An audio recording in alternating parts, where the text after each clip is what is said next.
السلام عليكم ورحمة الله وبركاته. maanta waxaan rabaa inaan si degan kuula hadlo koobkada shaah soo diyaarso. inta badan mawduucan wuxuu ku socdaa dadka kaligood degan. waxaa jirta Soomaali badan oo qurbaha ku nool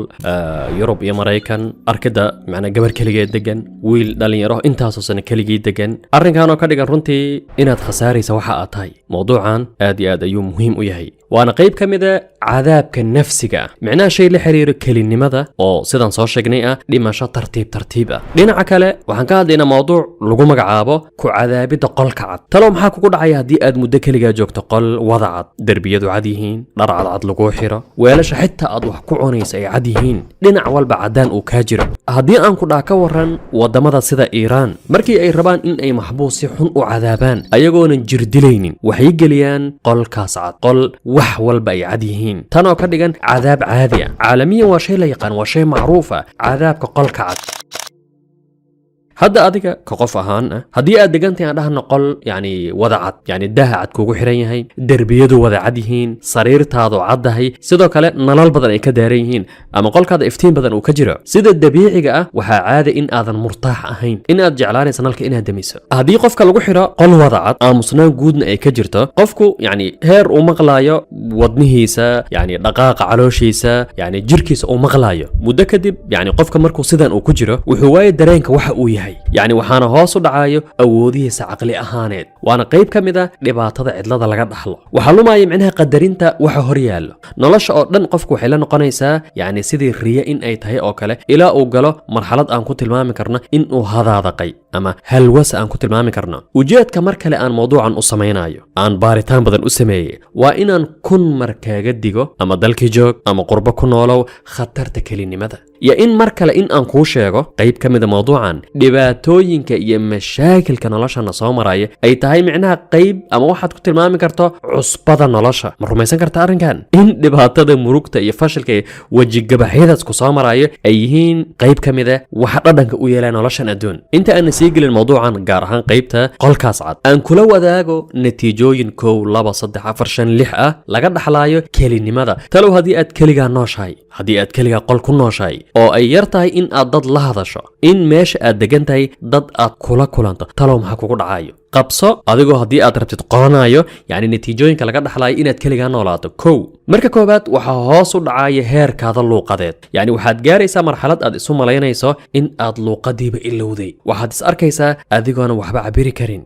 jumla markii lagu weydiiyo yani sida qof hadda hadalka baranayo kale ayaad noqonaysaa. 2 waxaa hoos u dhacaya tayada hurdadaada. xiriir ayaana ka dhaxeeya hurdada iyo cidlada. arrinkan waa arrin macruufa. mar walba oo aad cidlo dareemayso hurdadaada tayadeed hoos ayuu u dhacaya, gaar ahaan xilliga habeenka. habeen maba seexan kartid. sidoo kale bani aadamku waa noole bulsheed, ilaahay ayaa sidaas soo abuuray in aan jamaacad iyo koox u noolaano, guryahaas aan ku wada noolaano. laakiin markaad keligaa tahay, markaad keligaa nooshahay waxaa hoos u dhacaya heerkaada caqli ahaaneed, yani heer qofku uu qarka u fuulayo muddo dheer markuu keligii noolaado inuu noqdo qof eber ah. weligaa ma isweydiisay maxaabiista, yani maxbuus laga yaabo intaasoo qof in uu dilay ama xitaa xabsi daa'im ku xukuman in ciqaab looga dhigo keligiis inuu qol deganaado, keligii xabsi infiraadi in la geliyo sababtoo ah waa cadaab. micnaha inaad adiga lugahaada ku doorato shay cadaab ah haddii aad awooddo inaad ka baxda cidlada, yani waa shay daruuri, xitaa doorasho ma ahan, micnaha waa shay aad ku qasban tahay. sidoo kale yani maqaal cilmiyadeed intii mawduucan aan diyaarinayay lagu faafiyey website lagu magacaabo Irish Time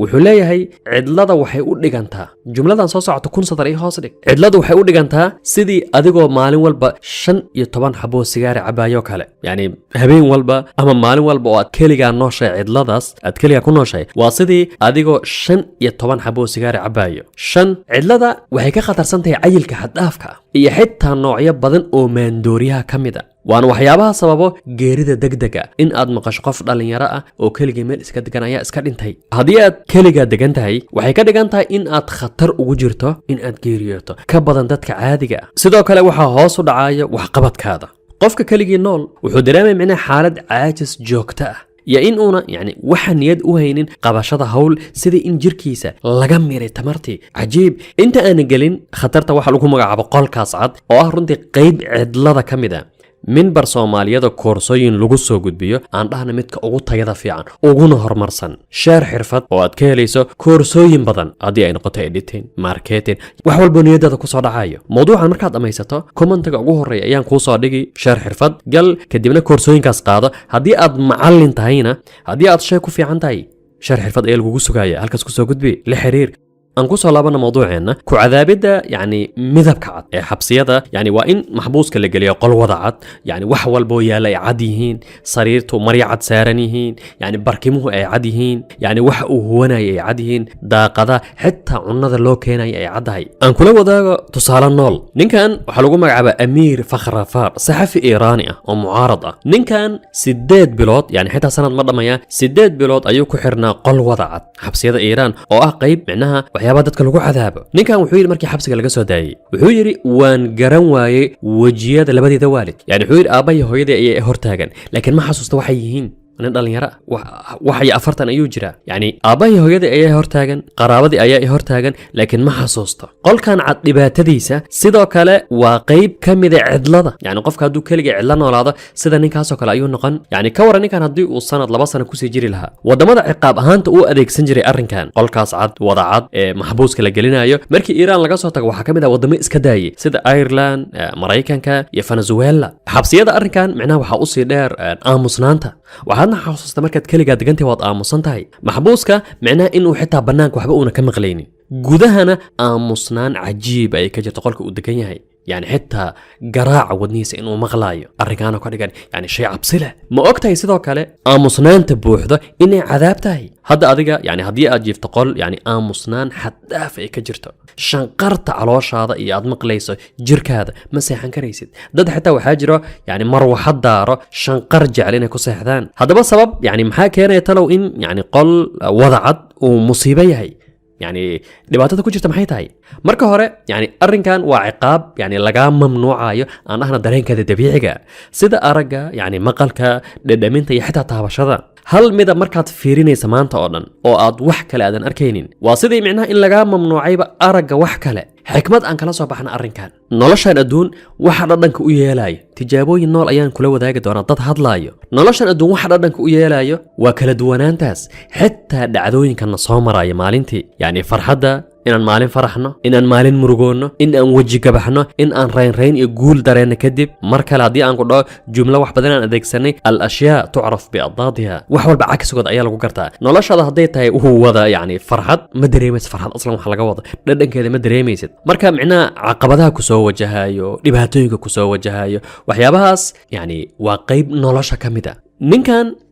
waxaa lagu magacaabaa Talaal Abu Ghazala بليونير أردني بل ورجع وقنيسان عندنا شعوب ودمada carabta dhan 85 sano ayuu jiraa ninkan podcast maan dhow la sameeyoon dhageysa dhowr jir aan ku soo celiyay 85 sano ayuu jiraa wuxuu leeyahay maalintii 18 saacadood ayaan shaqeeyaa macna 24 saac 18 saacadood ayaan ka shaqeeyaa maalintii talow ninkan macna ma risqi ayuu raadinayaa macna ma wuxuu isleeyahay hanti badso maya muuqaalkan wuxuu ku leeyahay dhalinyaro markay caqabad ama dhibaato ku soo wajahdo wuxuu leeyahay faraxa aslan alxamdulillah dhaha sababtoo ah faraj ayaa ka dambeeyay marka koobaad asaga sababta uu shaqeeyo sida uu sheegay macna 18 saacadood waa inuu leeyahay aslan hadii aan nasto waan jiran 85 sano ayuu jiraa wuxuu leeyahay hadii aan nasto oo aan dhaho yani Talaal Abu Ghazala ayaa tahay balaayin lacag ayaad haysataa wax kasood u baahato wad helaysaa yani $10 hadii aad bixiso maalintii ilaa intaad ka dhimanayso يعني lacagtaada ma dhamaanayso laakiin wuxuu leeyahay caafimaadkayga ayaa burburaya waxaan rabaa nolosheeda inaan ilaashado cajiib ninkaas 85 sano jirka ah xikmadda ugu muhiimsan aan kala soo baxay waa nasiinadu waa cudur mar walbo dhaqaaqaysana faa'iido ayaa ku jirto dhinac walba biyaha hadii ay iska fadhiyaan yani lama cabi karo way xumaanayaan sidoo kale adiga waxa tahay biyahaas hadii aad iska fadhido caafimaadkaada aqligaada xitaa wax walba eber ayay noqonayaan yani xitaa ninkan 85 sano jirka ah ee aqligiisa uu sidaas yahay caafimaadkiisa uu sidaas yahay wuxuu leeyahay hadii aan dhaho khalaas howlgab ayaan noqday bakoordeed ayaan qaadan caalamka ku wareegay waa iska safri waan jiran waan xanuunsan waan duqoobi sidoo kale ninkan Najiib Sawiris mid kamid ah aqbaata Masar waana rag ugu qanisan Afrika oo dhan ninkan yani sidoo kale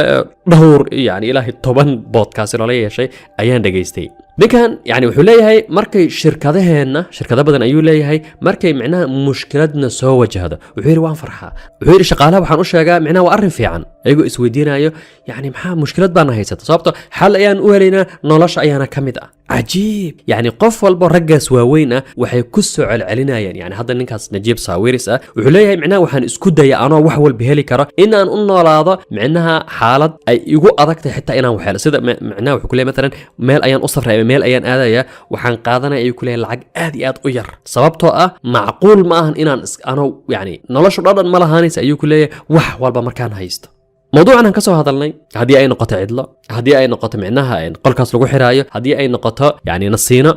قفكو إسكان صناعي أو لب وكرد حلاية وحن كلا صباح كرنا نلاشان معناها واحد ردنك ويلايو إن أي تاي هردن كاس إن أي تاي يعني ضد كاس أطلق كل ما يسا إن أي تاي مالن أتفرحيسا مالن أدمرجونيسا نلاشان هذا وحن معناها ويلايو أرنكان قضب كان أيان جعلسي إن أن إذن لو ذاقو حوغا حكمة داس أن كلا صباحنا موضوع عن تانو كو أجيهي عمر إنشار والسلام عليكم ورحمة الله وبركاته.